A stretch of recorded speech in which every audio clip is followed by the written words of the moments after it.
En el día de hoy vamos a resolver un ejercicio en el cual se involucra la ley de Hooke. La ley de Hooke describe la fuerza de un resorte, aunque cabe aclarar que no aplica para todos los resortes reales, es más bien una idealización.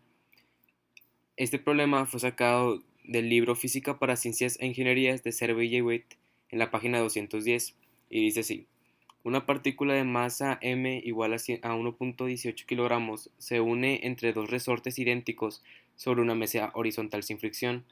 Ambos resortes tienen una constante de fuerza K e inicialmente no están estirados, y la partícula está en x es igual a cero.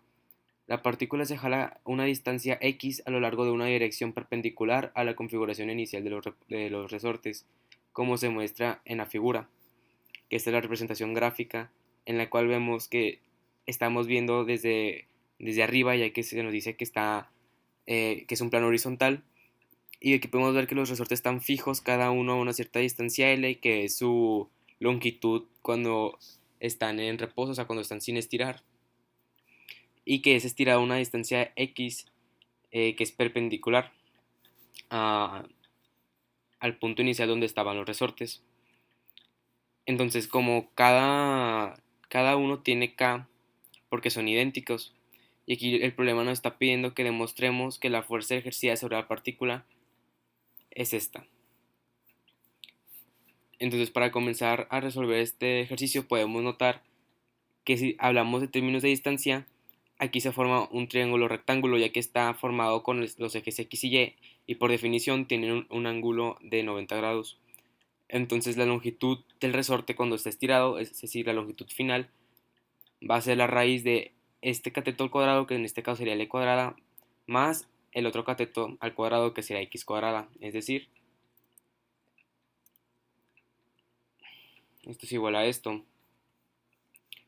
Ahora, cabe señalar que como cada resorte está ejerciendo una fuerza que tiende a estabilizarlo, entonces va a ir hacia su punto de origen cada uno respectivamente.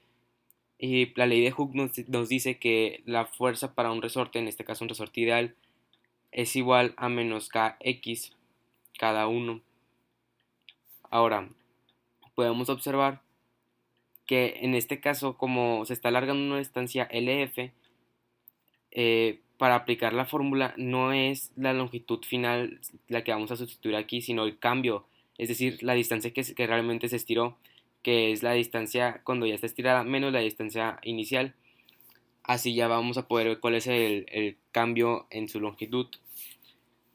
Una vez que hemos observado esto, podemos usar la notación de vectores unitarios y podemos ver que por trigonometría, eh, la fuerza en el eje de las X, en este caso la fuerza con el vector unitario Y, es la magnitud del vector, que es menos k por la longitud final menos la longitud inicial, por el coseno del ángulo, ya que el coseno del ángulo es el cateto opuesto, digo, adyacente entre la hipotenusa.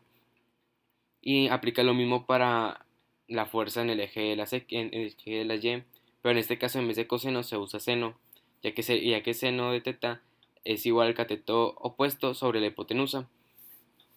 Y podemos observar que como estos dos resortes son idénticos, entonces las magnitudes de las fuerzas en X y en Y también son idénticas, pero como podemos observar, la fuerza que se está dirigiendo al eje Y, en estos casos una es positiva y la otra es negativa, es decir, son iguales en magnitud, pero son de sentido contrario, por lo tanto van a ser igual a cero. Y las fuerzas en X apuntan hacia la misma dirección, por lo tanto se van a sumar.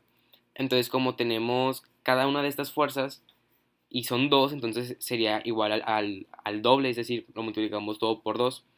Y ya habíamos dicho que las fuerzas en el eje de la Y se cancelan mutuamente entre cada uno de estos vectores. Entonces la sumatoria de las fuerzas es dos veces la fuerza en X. Entonces podemos observar que el coseno de teta no solamente es igual a, a la fuerza en X sobre la fuerza total, sino que también es igual a la longitud X sobre su hipotenusa, que sería la longitud final. Entonces tendríamos esta doble igualdad. Y pasando esto, en vez de como vector unitario, simplemente notamos como f de x, ya que es la fuerza en el eje de las x, y así ya no tenemos que seguir usando la misma notación.